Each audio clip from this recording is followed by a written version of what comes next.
It started with a chair, just one. Ordinary, wooden.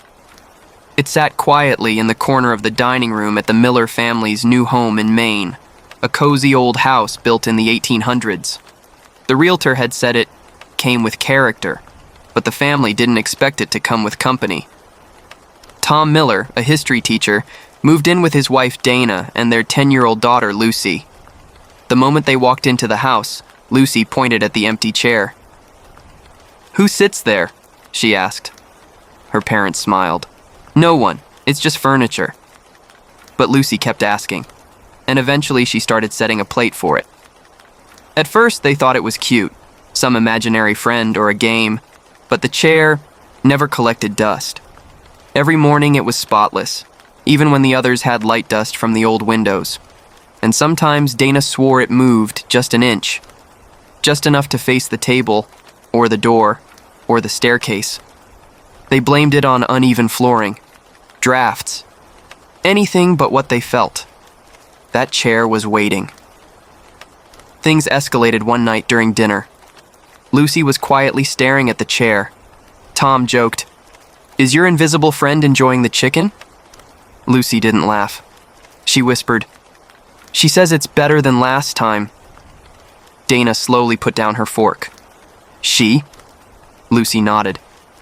"The lady who sits there. She doesn't like loud voices, and she hates it when we fight." Tom and Dana exchanged a glance. "Where did you hear that?" Lucy stared at her plate. "I didn't. She told me." That night, Tom went to check the chair. He placed a GoPro on the shelf across from it, motion activated, left the room, turned off the lights, and went to bed. At 3:08 a.m., the camera triggered. It recorded a soft creak, the kind old wood makes when someone slowly sits down. Then, the chair turned halfway, facing the hallway, and a low, raspy whisper played, "They're too loud." The video ended. The chair was empty. That morning, Lucy looked pale. She refused to come downstairs. She said the lady was angry. "She says if we don't listen, she'll have to stay longer." Tom had enough. He told Lucy to stop playing games, raised his voice, slammed his hand on the table.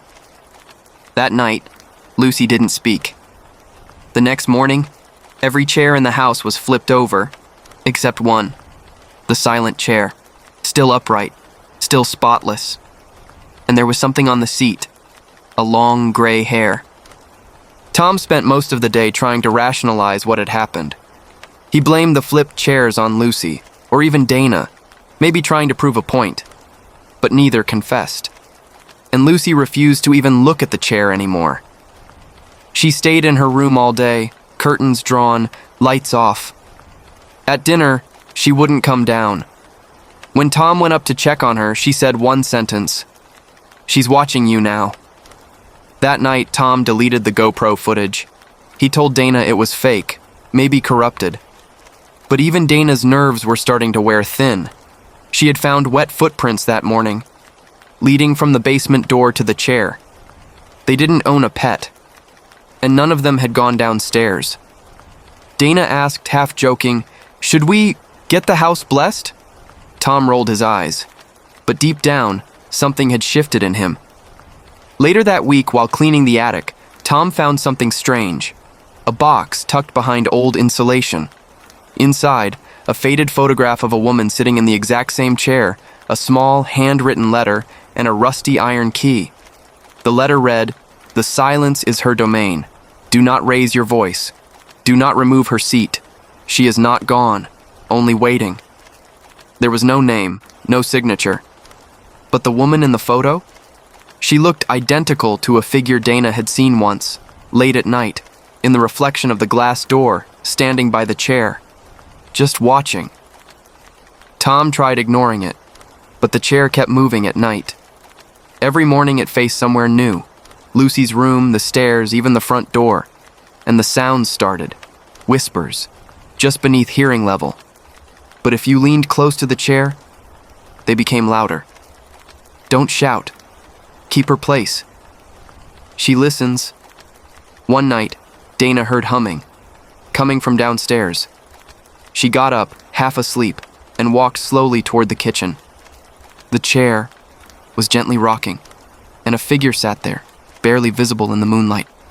A woman in a long nightgown, gray hair, face tilted down. Dana froze.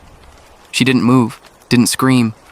She just backed away, heart racing, mouth dry. As she turned to rush upstairs, she heard it just once. "Thank you for being quiet." The next morning, Dana told Tom everything. They agreed the chair had to go. They waited until Lucy was at school, took the chair outside, threw it into the fire pit in the backyard. Tom lit the match, but the chair wouldn't burn. The flames licked the sides, the bottom, but it remained untouched, as if the wood refused to catch fire. Suddenly, Lucy came running from behind them, screaming, "Stop! You're making her mad!" And then, the fire exploded upward, bright orange, as if gas had been thrown into it. Tom and Dana were thrown back. When they looked again, the chair was still there, untouched. That night, Lucy had a nosebleed. Then, she began whispering in her sleep, her voice low, raspy. Not hers. Dana recorded it on her phone. Playback revealed, "He broke the rule. She will not leave, not until the silence is restored." Tom didn't sleep that night. Neither did Dana. The house, once warm, felt like a stranger's home now. And the next morning, the chair was back inside, in its spot, perfectly clean, waiting. The chair returned by itself. No one opened the door. No one brought it in. But by morning, it was back in its place, the same exact position facing the dining table like it had never left. Tom stared at it for minutes, unable to speak. Dana sat quietly beside him. And Lucy, she just said, "I told you. She's angry now." For the next few days, things escalated. Lights flickered only when someone raised their voice. Water taps turned on by themselves at exactly 3:33 a.m., and the basement door creaked open every single night. Slowly, as if someone walked up the stairs, one heavy step at a time. But no one was ever there. One night, Dana found muddy footprints again. This time, not just on the floor, but on the wall, leading upward, stopping just at the ceiling. Tom tried to restore control. He took the chair, locked it in the shed, chained the door, and threw the key in the storm drain. That night, he woke to a knock, not on the front door, on their bedroom door. When he opened it, no one was there. But the chair, the same cursed chair, sat in the hallway, facing his room. On the seat, the old iron key he'd thrown away. Dana began hearing the woman's voice directly now, in her left ear, late at night, always whispering, always cold. "Your husband yells too much. You should leave, before she makes you. You can still be quiet." Lucy grew weaker. She'd stopped talking. Her drawings now showed a faceless woman, always sitting in a chair, surrounded by dark scribbles and bleeding walls. One morning, Dana found Lucy standing by the window, her hand resting on the chair's backrest. "She says I have to pick who goes away." Dana knelt down. "What do you mean, baby?" Lucy didn't blink. She said, "I only get to choose once. After that, she chooses." Tom finally broke. He brought in a local priest, Father Gibbons, an old man who'd heard stories about the house before. The moment he stepped in, he went pale. "You kept the chair? You should have buried it, not burned, never burned." He tried to bless the house. Every candle in the room blew out at once. A mirror cracked. The chair shook, by itself, and a shriek filled the air that no one could place. Father Gibbons staggered out of the house, muttering, "She's not tied to the house. She's tied to attention. The more you notice her, the stronger she becomes." That night, the Miller family decided to leave. Tom packed bags. Dana prepared Lucy. But at 2:12 a.m., Lucy went missing. They searched the house, top to bottom. They found her, in the attic, sitting in the chair, smiling, She says you don't need to run. It's already too late. Suddenly, the attic door slammed shut, and in the darkness, the sound of 2 chairs creaking back and forth echoed through the beams. Tom and Dana stared into the attic. The air was ice cold. Lucy sat calmly in the old wooden chair, her eyes fixed straight ahead, unblinking, unmoving. Beside her was another chair, identical. It hadn't been there before. "She made it," Lucy whispered, "so she can sit closer to you." Dana stepped forward, but Lucy raised a finger.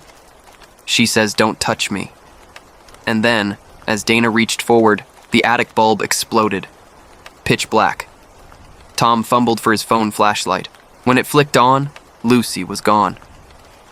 Only the chairs remained, and one of them was slowly rocking. A whisper echoed through the wood. "You took my voice. Now I take hers." They found Lucy an hour later, not in the attic, but back in her bed, asleep, calm, as if nothing had happened. Except her voice was gone. She opened her mouth to speak, but no sound came out. Dana collapsed to the floor in tears. Tom couldn't take it anymore. He called paranormal experts, priests, psychics, anyone, but no one would come back to that house. Word had spread. They moved within days, left everything behind, even their clothes, except the chair, because when they got to their new apartment, it was already waiting for them. 2 weeks later, Dana began sleepwalking. Each time she'd wake, she'd be sitting in that same chair, facing the mirror, mouth slightly open, as if listening. Tom set up one final camera. This time, he hid it behind a vent. Motion activated. No one in the family knew it was there. That night at 3:33 a.m., it recorded something no one could explain. Dana sat in the chair, head tilted, staring at nothing. Then, something stepped out of the mirror. A woman.